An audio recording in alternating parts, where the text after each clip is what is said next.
Halo, selamat malam. Nama saya Moklan dari Holy Spirit Institute Kulit Thailand. Pada saat ini saya akan lanjutkan presentasi saya mengenai doktrin Roh Kudus, bagian yang ketiga. Bagian ketiga ini saya langsung masuk kepada yang kelima, karunia-karunia roh. Lalu definisi karunia roh ini dalam perjanjian berasal dari kata karisma yang diartikan sebagai anugerah dalam hubungannya dengan kehidupan orang percaya. Karunia rohani adalah kemampuan yang diberikan Tuhan kepada orang percaya untuk membangun tubuh Kristus. Allah merencanakan dengan persis bagaimana Dia ingin kita melayaninya, dan selanjutnya Dia membentuk kita untuk tugas-tugas tersebut. Kita dijadikan original, jangan hanya menjadi imitasi atau KW-KW begitu ya. Kemudian hal-hal yang bukan karunia roh, misalnya pekerjaan ya, tempat-tempat kita pelayanan itu bukan, atau karunia rohani bukanlah jabatan ya, jadi supaya bisa dibedakan. Karunia rohani bukanlah pelayanan kelompok usia tertentu ya. Karunia rohani bukanlah teknik keahlian khusus, dan juga karunia rohani tidak sama dengan bakat atau talenta ya. Juga diberikan Tuhan jadi di sini bakat talenta karunia rohani diberikan Tuhan melalui A, diberikan Tuhan tidak orang tua atau tidak bergantung siapa orang tua. B, diberikan saat lahir. C, diberikan saat bertobat. D, umumnya untuk kepentingan. E, untuk kepentingan tubuh manusia Kristus. D, pembagian karunia-karunia rohani dibagikan oleh Kristus yang telah bangkit dan naik ke surga, Efesus 4 ayat 11. Dibagikan oleh Roh Kudus menurut kehendaknya, 1 Korintus 12 ayat 11 dan 18. Diberikan kepada semua orang percaya, 1 Petrus 4 ayat 10, 1 Korintus 7 ayat 7. Dibagikan kepada tubuh Kristus sebagai suatu keseluruhan. C, menemukan dan mengembangkan karunia rohani. 1, selidiki dan inventarisir kemungkinan-kemungkinan. 2, adakan percobaan atau latihan dengan karunia sebanyak-banyaknya.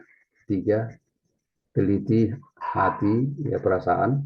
4, harapkan konfirmasi. 5, persiapkan diri dengan mengambil setiap kesempatan yang ada. 4, giat selalu dalam pekerjaan Tuhan. Kemudian bagian ke-6, Roh Kudus dan kehidupan pelayanan. Kita merupakan karya seni buatan tangan Allah. Kita bukanlah produk pabrikan yang diproduksi secara besar-besaran tanpa pemikiran. Kita adalah karya agung asli yang dirancang untuk satu tujuan. Tidak ada duanya. Mazmur 139 ayat 13 sampai 14. Bagaimana menemukan pelayanan kita? 1, karunia rohani. 2, hati kita bagaimana. 3, kemampuan kita. 4, kepribadian dan pengalaman. Ini sangat dibutuhkan untuk mendukung pelayanan. Ketujuh, baptisan dalam Roh Kudus. Landasan Alkitab yang mengenai janji Bapa untuk mengirimkan Roh Kudus adalah 1, nubuatan dalam Perjanjian Lama dalam Yoel 2 28 sampai 29, nubuatan Yohanes Pembaptis Matius 3 ayat 11. Kemudian Yesus meneruskan janji ini dari Bapa, Yohanes 14 ayat 15 sampai 17 dan ayat 26. 4, janji Yesus saat kenaikannya, Kisah Rasul 1 ayat 5. Kelima, kuasa untuk pelayanan, Kisah Rasul 1 ayat 8.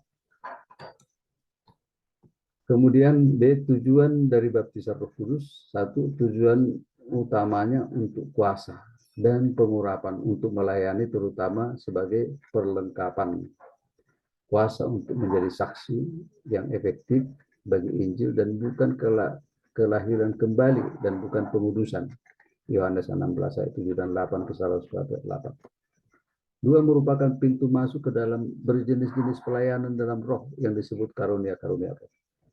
3, memimpin kepada hidup pelayanan di mana karunia-karunia roh menyediakan kuasa dan hikmat untuk menyebarkan Injil dan bagaimana pertumbuhan gereja. 4 janji ini diberikan kepada semua orang percaya. C. Bukti baptisan Roh Kudus dalam kitab Kisah Para Rasul 1, Kejadian di Yerusalem, Kisah Rasul 2 ayat 1-4, lalu dicurahkannya kepada orang-orang Samaria, Kisah Rasul 8:14-17, dan juga Paulus dipenuhi, Kisah Rasul 9 ayat 17-18. Kemudian Cornelius dan keluarganya ya saat dikunjungi oleh Rasul Paulus, Kisah Rasul 10 ayat 4-8. Kemudian di Efesus juga Kisah Rasul 19 ayat 5-6. Apa yang dimaksud dengan Roh Kudus sebagai materai? Materai mengandung gagasan penandaan, kepemilikan, dan cap yang menunjukkan bahwa kita adalah buatannya. Efesus 2:10. Materai merupakan pengakuan akan hak milik dan tanda pengakuan bahwa kita sesungguhnya adalah anak-anak dan bukti bahwa Allah benar-benar telah menerima kita. Bagaimana caranya memperoleh baptisan Roh Kudus? Satu, pengalaman ini digambarkan sebagai sebuah karunia, Kisah Rasul 10:45. Sesuatu yang diberikan secara cuma-cuma, namun baptisan diterima oleh imam yang aktif dan taat, Lukas 11 ayat 13. Kisah Para Rasul 2 ayat 4. 7. Bukti fisik awal dari baptisan dalam Roh Kudus. A. Apakah tanda fisik awal dari baptisan dalam Roh Kudus?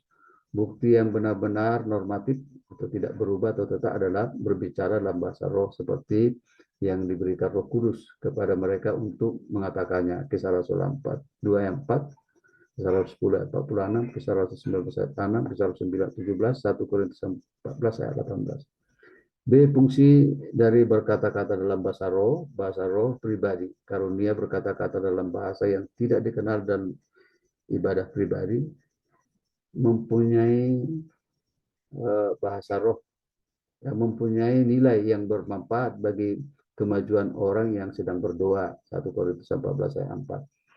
Bahasa roh dalam ibadah umum, karunia bahasa roh yang diterjemahkan dengan maksud untuk meneguhkan orang secara umum. 1 Korintus 14 ayat 5. Kesimpulan, 1. Roh Kudus adalah pribadi Allah dalam konsep ketritunggalan Allah. 2. Dalam perspektif sejarah, banyak pandangan-pandangan yang muncul berhubungan dengan Roh Kudus yang menolak kealahan dari Roh Kudus. 3. Roh Kudus bukan hanya pribadi, tetapi dia adalah Allah yang dapat dilihat dari pribadinya. Menurut pandangan saya, setelah saya menyajikan materi, saya memberi pandangan. 1. Roh Kudus adalah pribadi ketiga dari Allah Tritunggal yang menyertai dan mendorong orang percaya dalam perjalanan kehidupan rohaninya di dunia ini. 2. Tanpa Roh Kudus, orang percaya tidak akan mengalami kemenangan karena Roh Kudus materai yang menjamin keselamatan orang percaya. 3. Saya menerima kebenaran bahwa Roh Kudus adalah Allah sendiri. Terima kasih. Inilah kira-kira referensi yang saya rujuk, beberapa di antaranya. Demikian presentasi mengenai doktrin Roh Kudus. Terima kasih. Salam.